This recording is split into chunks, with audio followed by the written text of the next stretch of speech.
All right, welcome to the first meeting of the Legislative Committee on Judicial Rules.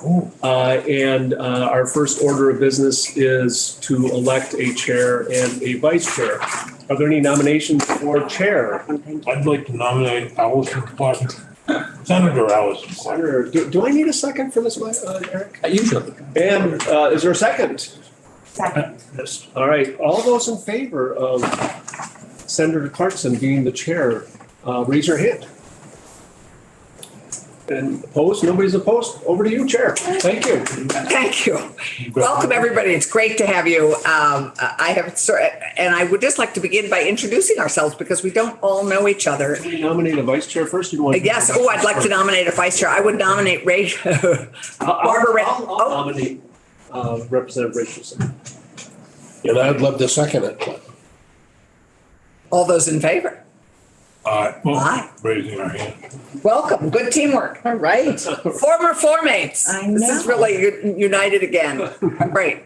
So today I thought I think what we'd love to do is start with introducing each other because many of us know each other, but some of us don't. And I would then love to have Eric give for the new members, because we have quite a few new members, a brief introduction as to what the charge is of judicial rules. And then we'd like to address the few rules we have in front of us today. And hopefully we have to be done by 1 because we're on the floor at 1. So I'm Allison Clarkson. I am a senator representing the Windsor County District. Dick. I'm Dick Sears, State Senator, Bennington County, and Chair of Senate Judiciary Committee. I'm Randy Brock, I represent Franklin County and part of Grand Isle County. Tanya Vihovsky, I represent the Chittenden Central District. Eric, who are you? Eric Fitzpatrick, Office of Legislative Counsel and Counsel for the Committee on Judicial Rules. Tristan Roberts, representative from Halifax, Wilmington, and Whitingham. I'm clerk of House Corrections and Institutions. Martin Lalone, representative from South Burlington, and also the chair of the House Judiciary Committee. Tom Burda, I represent Wallingford, West Rutland, Clarendon, and Rutland Town, and vice chair of House Judiciary. Barbara Rachelson. I am one of 2 legislators representing Burlington's Chittenden 14 district. I am on House Judiciary and Judicial Nominating. Great. What a great group. We look forward to 2 years of working together, and we meet usually 2 or 3 times a year. Is that right? Maybe. Yeah, I think depending on how many rules. Yeah, it seems like on average, I'd say June, September, December. Yeah. Sounds like about it, and then maybe one time like an organizational meeting like this during the legislative session. Great. So Eric, why don't you give us a brief history of the charge of judicial rules and how we have tended to work? Yes, happy to do so. Eric Fitzpatrick, as I said earlier, of the Office of Legislative Counsel. I passed along to Mike, who put on the website and who may have passed out to you a document that you see starts with Constitution of the State of Vermont. You can look at it on your laptop or have a hard copy and keep that with you. It's kind of a handy tool. I put together the constitutional provisions and the statutory provisions that basically tell you what it is that this committee does and what it operates under, what authority. I have an extra one of those. Oh, it's in the. It should be in your packet. So page 2. Thank you. Sure. Oh, speaking of which, we failed to introduce our Judicial Rules Committee assistant. Mike Brunt, Office of Legislative Operations Committee Assistant to many joint committees, and this is one of them. Yes, thank you so much for joining us on this one. Sorry, Eric. Sure. So just as a general sense, so this committee is constitutionally authorized, and there's a constitutional obligation that it fulfills. You'll see the 2 provisions in the Vermont Constitution that are referred to are sections 30 and 37. There's a line, the second to last line in section 30 says the Supreme Court shall have administrative control of all of the courts of the state. So the court has administrative control. Then if you look at section 37, expanding upon that administrative authority, specifically says Supreme Court shall make and promulgate rules governing the administration of all courts. and shall make and promulgate governing practice and procedure in civil and criminal cases in all courts. The rules are going to be about administration of the courts and the practice and procedure in all civil and criminal cases, and as it happens since that provision was enacted. There's other courts as well, and those rules will also be, you'll see them come before you with respect to practice in the courts. And the last sentence, any rule adopted by the Supreme Court may be revised by the General Assembly. Now, strictly speaking, that isn't literally true, because you could sort of read into that parentheses, subject to the separation of powers. Right. So that sort of works in tandem with another provision of the Constitution, which just has to do with each branch of government being restricted to its own authority, the separation of powers doctrine. So, but assuming that a rule is not impeding upon the separation of powers, this sentence, as you see, gives the General Assembly an oversight role over rules that come down from the court. And it's to flesh out that oversight role, that the next several statutes that are on the next few pages, you don't have to go through them all in detail right now, but just so you know that they're there, you can refer to them. These are the statutes that create this committee, create the Committee on Judicial Rules, that talk about what the responsibilities are of the Committee on Judicial Rules, what duties and role that you have. And so that flows from this constitutional establishment of court having rulemaking authority and the General Assembly having oversight authority. So a moment without looking at the language, just to give you a picture of how this works in practice. So the language of the statute, you'll notice if you look at it, talks about the courts, and it uses the term promulgation of rules. So the court promulgates rules, and that, and if you look actually over on the third page, Section 3, Legislative Committee on Judicial Rules, subsection E, toward the bottom of the page, says rules or amendments thereto promulgated by the Supreme Court, including any repeal, modification, or addition to existing rules, shall be submitted to the Joint Committee on Judicial Rules at least 60 days prior to their effective date. Okay? So when they're promulgating rules, generally speaking, unless it's an emergency, sometimes that'll happen. They'll need an emergency release to go into effect right away. That's not happening. They promulgate these rules and they give you 60 days at least within which, before they're going to become effective. All right? Now that's all that's statutorily required. You will see rules at the comment stage. Okay? Now this is a relationship that's been developed between the judicial branch and the legislative branch for a long time that provides this committee with the opportunity to review rules before they're promulgated. See? So that 60-day clock hasn't started yet because they're not promulgated. In practice, what the court does when rules are at the proposed stage, in fact, backing up a little bit, the court has a number of advisory committees related to different subject areas. So they'll have the advisory committees on civil rules, on criminal rules, rules of public access, rules of evidence, rules of family proceedings. You'll hear from the chairs of a couple of those committees today, later on, when they talk about the specific rules that have come out of their committees.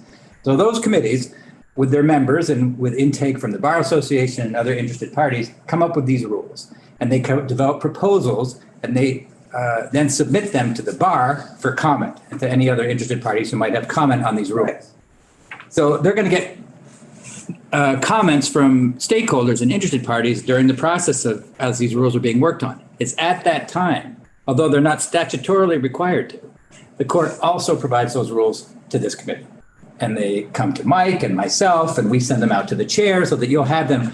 Remember, they have not been promulgated yet. They're only in this comment period. And the reason that's done is because the court, as part of this informal, in a sense, relationship that's developed over the years, I think the court is, and I'll let them speak to this, don't want to put words in their mouth, their representatives right here. I think they're hoping to get comments back from this committee before that gets promulgated. Because, remember, as I just mentioned, that promulgation period, there's only going to be a 60-day window. When they get promulgated, they got 60 days, they go into effect, and there's this odd statute in Section 1 on the first page. Once it's been promulgated, the only formal option for this committee, if you don't agree, is an objection. You can object. And objection you'll see, triggers this unusual process in Section 1. It's halfway through that paragraph.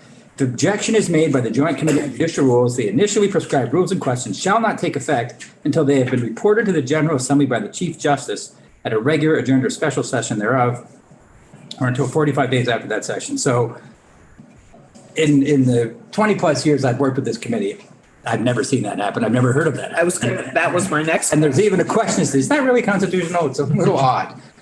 Been on the books a long, long time. So in order to avoid what Vermont Law School Dean Kimball Roth used to say, a constitutional crisis, by having that happen, they send the rules over first when they're still in the comment stage. Gives this committee the chance to review them, to make suggestions about, well, we don't like this, we don't like that, could you do this instead? And then it will go back to the court. And they will either sometimes incorporate those suggestions, and sometimes they might decide that here's why we don't think that's a good idea. And then you'll see the rule again when it gets promulgated. And hopefully at that time, there can be a further discussion. If somebody says, well, we had a concern about this, and actually most times even before that, the witnesses from the committees who bring the rule again that second time after promulgation, if there's been a concern expressed beforehand when the rule was in the comment stage, they'll mention it when they testify. Remember, the committee was concerned about so-and-so, so we rewrote it this way. Or we thought about that, and here's why we didn't think that's a good idea. But either way, you'll hear testimony about it that second time. Idea being to come to consensus on the rule without having to go through this formal objection process. That's the idea. Once in a great while, again, probably maybe 4 or 5, half a dozen times at the most since I've been here, they have been able to reach consensus. Committee writes a formal objection letter to the court. And, not that this has to happen, but every time I've seen that happen, they pulled the rule back. So I don't think anybody wants to go into that. Let's have the Chief Justice come over and testify before the General Assembly or argue about whether that's even constitutional. But as I say, the vast majority of times, there's even if it sometimes takes a few times going back and forth, usually you find a way. The bodies find a way. Once in a great while you don't, but I would say 99% of the time, through back and forth discussion, you're able to find a language for the rule that works. So I think that's generally it. One last point I'd make, which is I think a couple of things that are interesting, that just so you know, sometimes this comes up, and just mention it so you have it going forward. Right above the subsection that I mentioned on the third page, subsection D, you aren't actually restricted to only reviewing rules that come over from the court as comment in the comment or promulgation stage. Under the statute, you also actually do have the authority to review existing rules. So that doesn't happen very often, but anybody ever that comes up that someone is concerned about an existing rule, I think a couple of times it's happened. You put it on the agenda, ask for some witnesses to come over and talk about it. But it's just good to know that that's an option as well. Always a good one. Yes, yep. It's just so that if it's even Watch out. if it's in existence, doesn't mean it's no longer within your purview to review it and consider it. Thank you. Yes. Eric, that's, you want any last comment on the electronic case records piece or not? No, not really. Piece of our. Yeah. I remember that. Senator Sears would probably remember that. I remember that the specific prohibition on using the internet for criminal or family case records. So that's still in law in Section 5.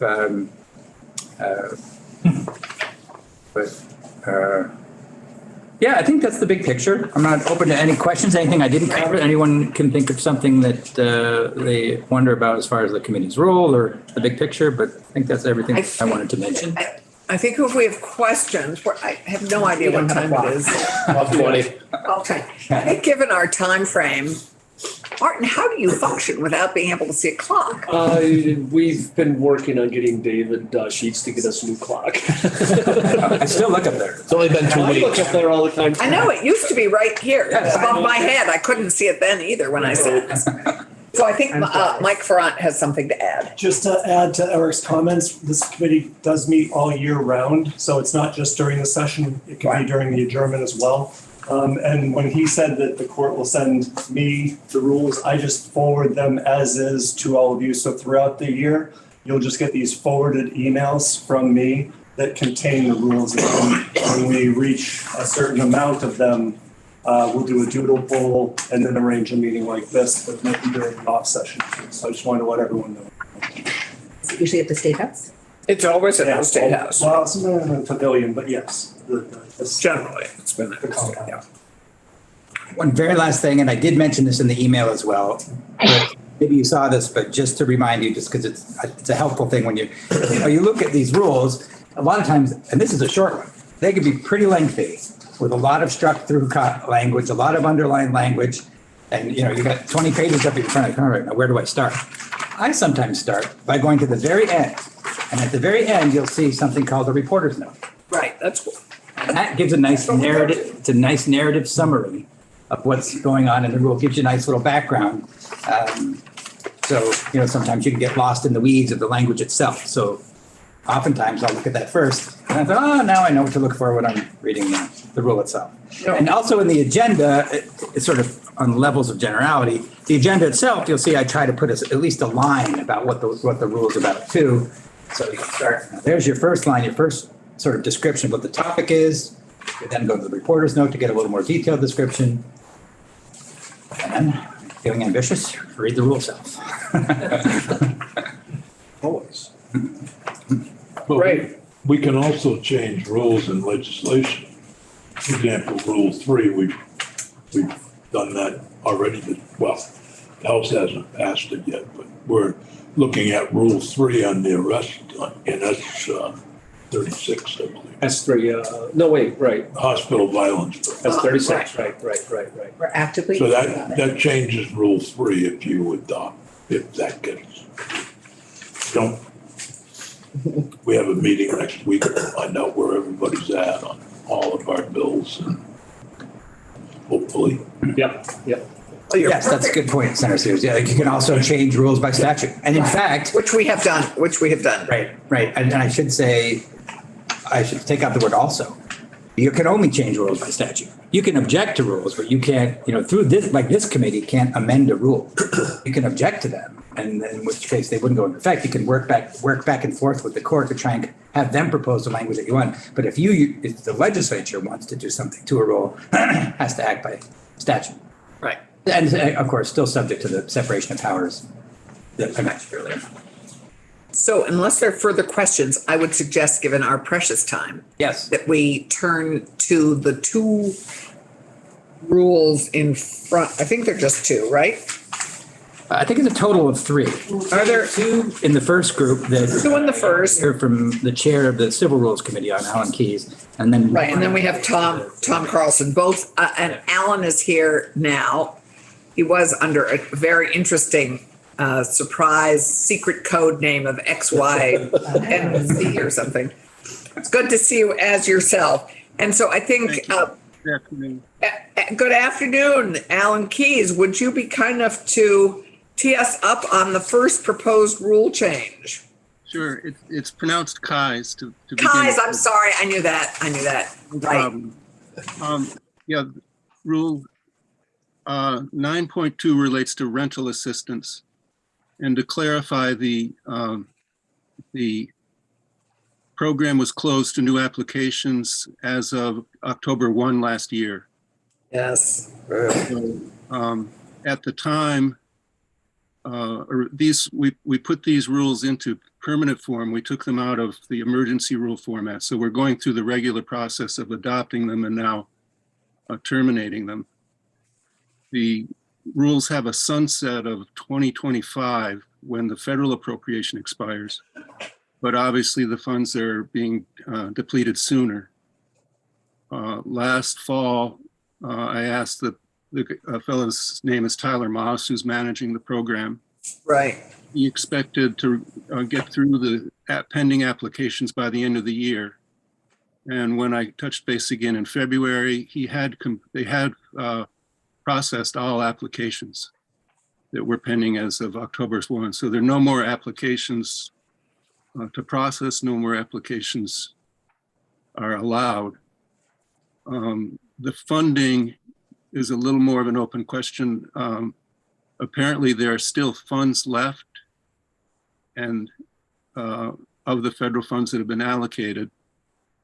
And his expectation is that any funds left over as of the end of the fiscal year will revert in some way, so that he'd be no longer within the authority of the agency. In essence, the program will be closed as of the end of the fiscal year unless something happens.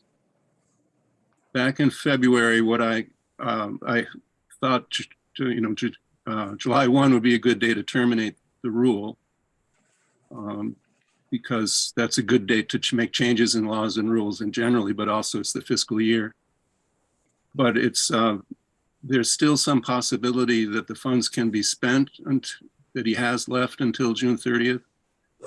And I guess you, as a whole, as a body, would know whether there is some probability or possibility that the program would be re-energized with new funds after the end of the fiscal year. If not, then his expectation is his program will close. So we sent out this as a proposed rule in March. The comment period expires in May, and then we received no comment. But it's astonishing, given the profile of this program. I'm amazed you haven't received any comments. No, we haven't. We have legal aid. We've engaged legal aid and the Bankers Association and the Landlords Association for this rule. Right. Legal aid is concerned that we don't. I mean, they agree that it has to be terminated at some point, but they don't want a program closed and then reopened and a back and forth. Right. There is something I've learned called a recertification, that an application pending as of October 1 that's listed as processed can be reactivated, I guess, if there is some sort of recertification process. So it's a possibility until the funds expire or are removed from the authority of the agency, that someone who applied last September and follows this recertification process could be funded. So as it's July 1 would be a convenient date to say the rule is expired. It's not a big deal to have an obsolete rule on the books for a certain amount of time. And I guess the alternative would be for my committee to suggest that it wait until January if there's some question. But if the committee has any concerns or has an idea that they want to revitalize this fund, then let us know and we will stop. But otherwise, I'll wait for the comment period to expire, and the committee will make a recommendation to the court at the end of May. It'll either be, my guess would be either be July 1 or January 1 to terminate the rule. Martin. I guess the quick question is, what's the harm of keeping this until we're absolutely sure this is a dead program? There's really no harm. It might confuse someone if it's on the books, but there's no harm in keeping it as an obsolete rule. I guess there are lots of obsolete rules. So certainly there are voices on my committee that say you're acting too quickly, but it was my expectation that the program was going to be closing this spring. So I wanted to get the process started so we have this kind of input. Tanya, do you have something? Oh, I have the same question as Representative Lalonde. It seems a little premature, especially given that we don't know what the federal landscape is or what our own committees are going to be doing here regarding housing supports. Right. And Alan, you should know that we have, in response to the ending of this program, we've created an eviction rescue fund actually in the housing bill, which is sort of to help in this with this particular population. So, and I don't think we have anybody in this committee who's on the committees that's dealing with the end of VRAP except for us, and we have not.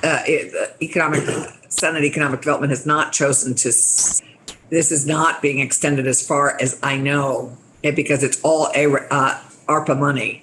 So, Randy, do you recall? I think we are done. I think this program is definitely ending, and the challenge is it's a real cliff for a lot of people. And so that's why I'm sort of surprised the Glade and the Landlords Association haven't had comments about it. But I don't think legally, I think that lands in our court to figure out how to soften the experience for people, not in yours.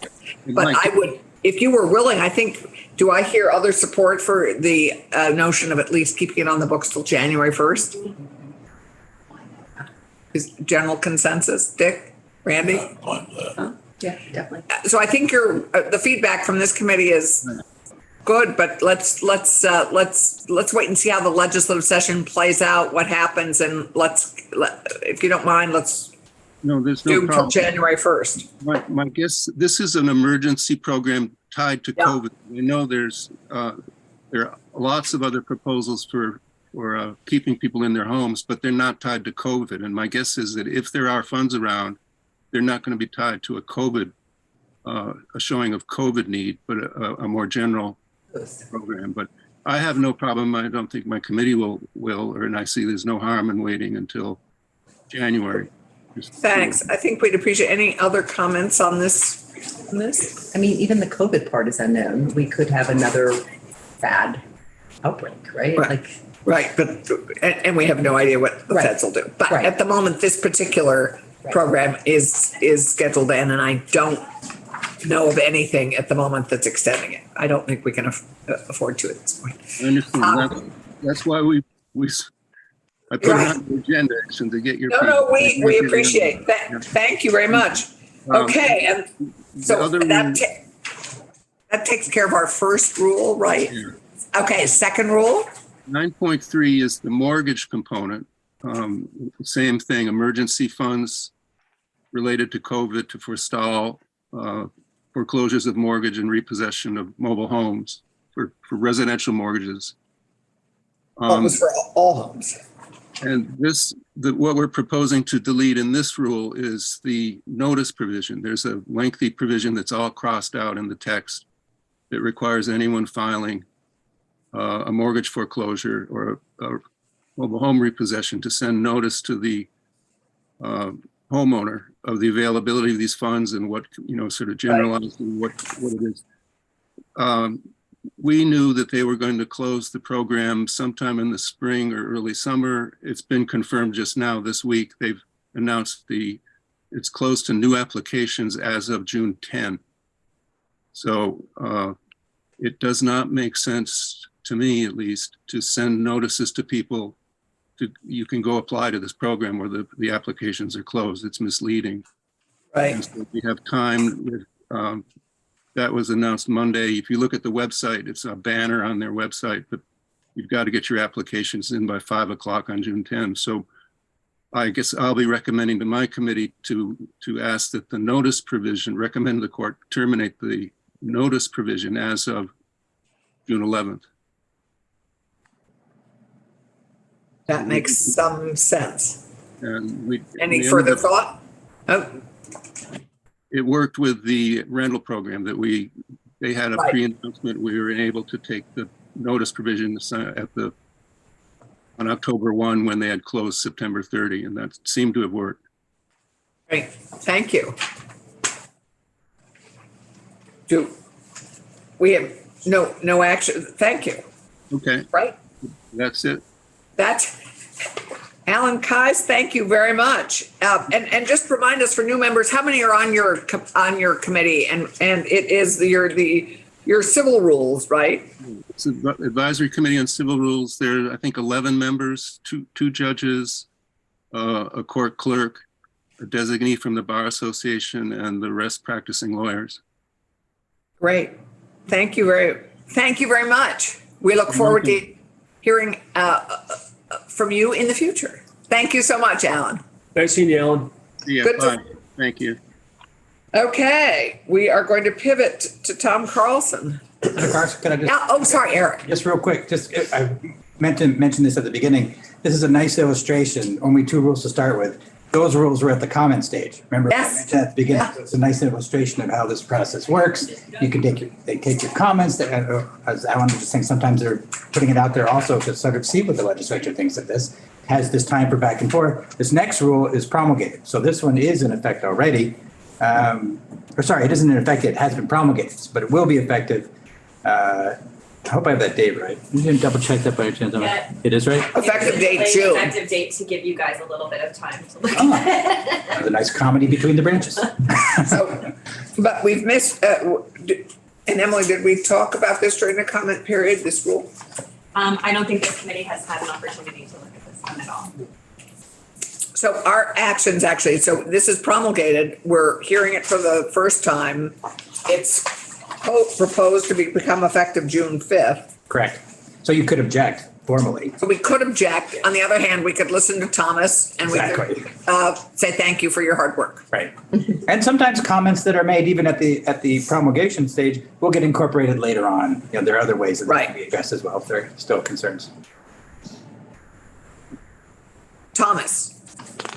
Good afternoon, everyone. And I too was glad to see Alan Kais because we used to be neighbors and we used to meet in the woods behind our house to work on trails and things. So that was kind of fun to see him again.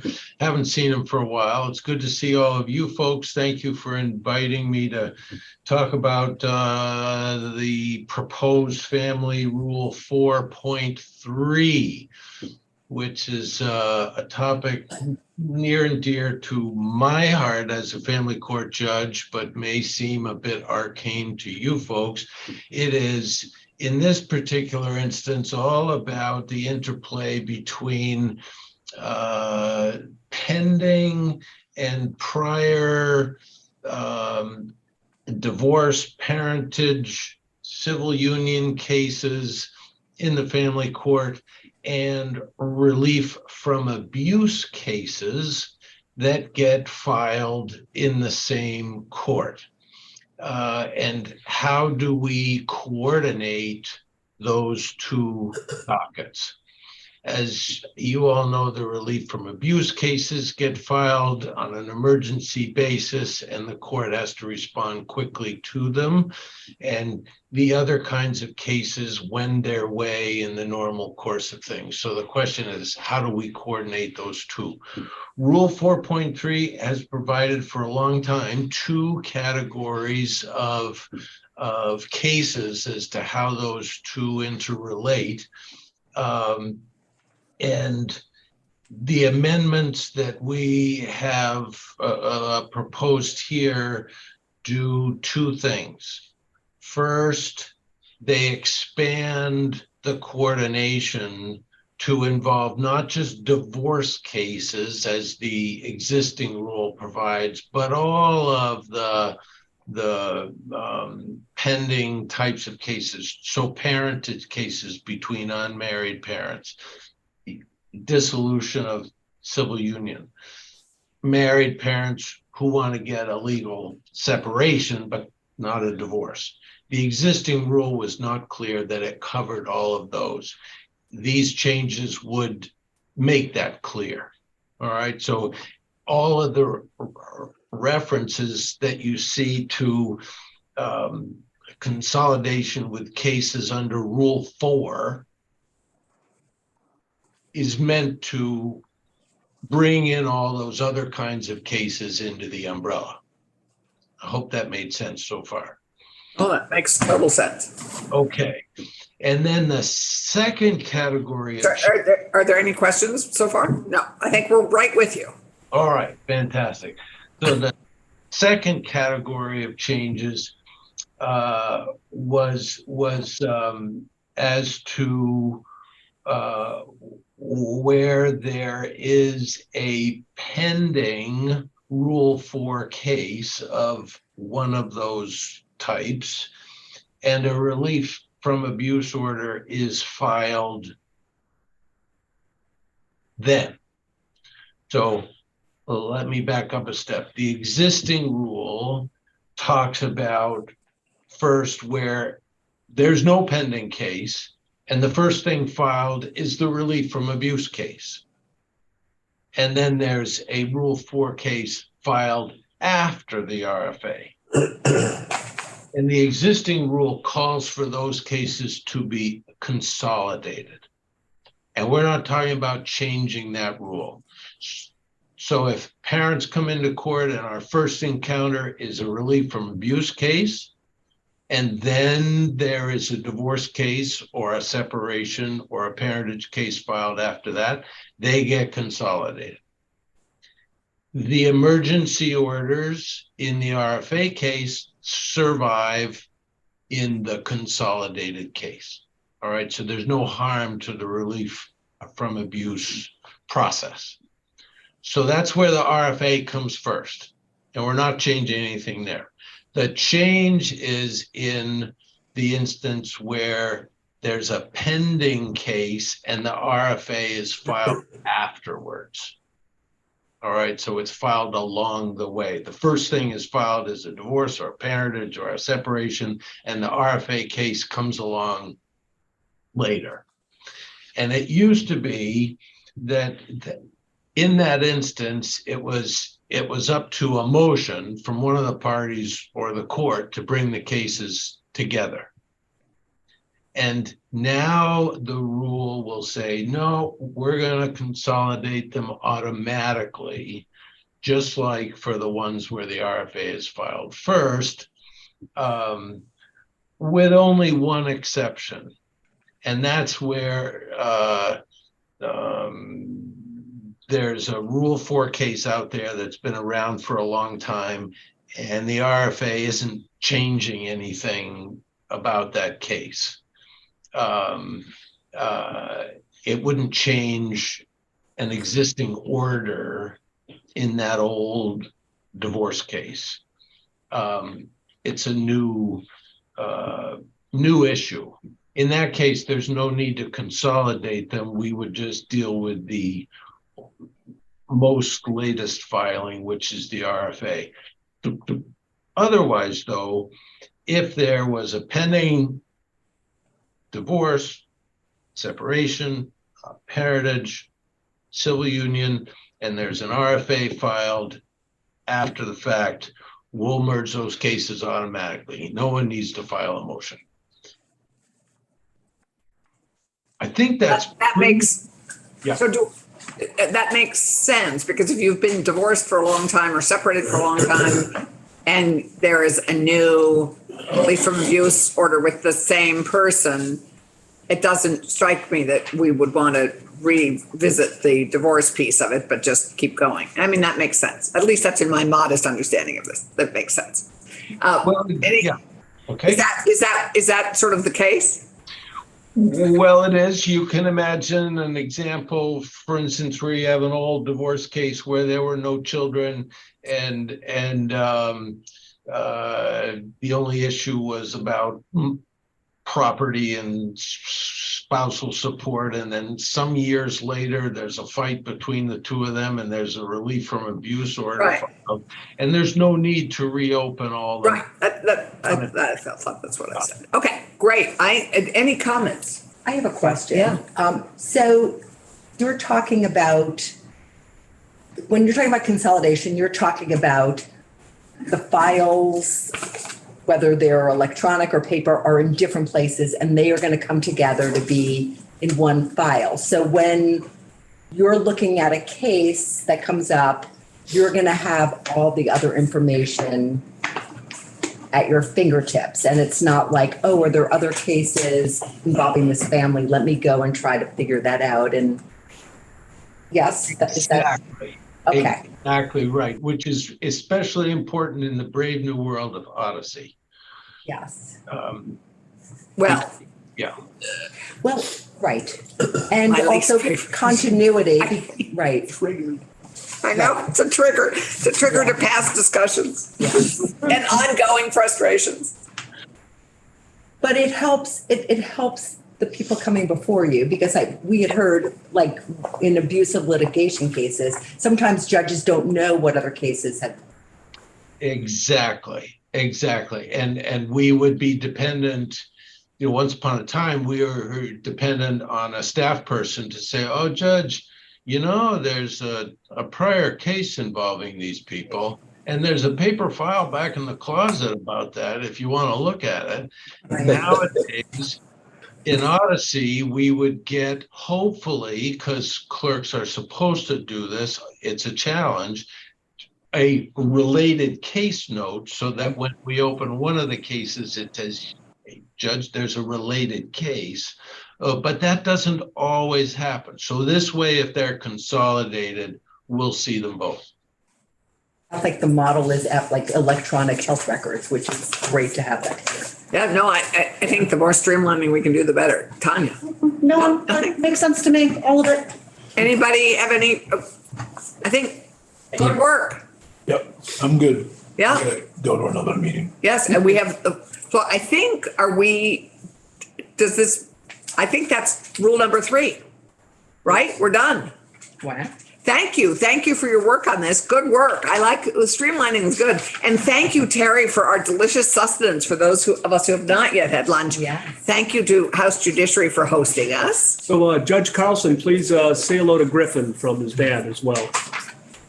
We are extremely lucky to have Griffin here on the staff. He's been a great asset and he's a pleasure to work with. So, And Griffin is, My son.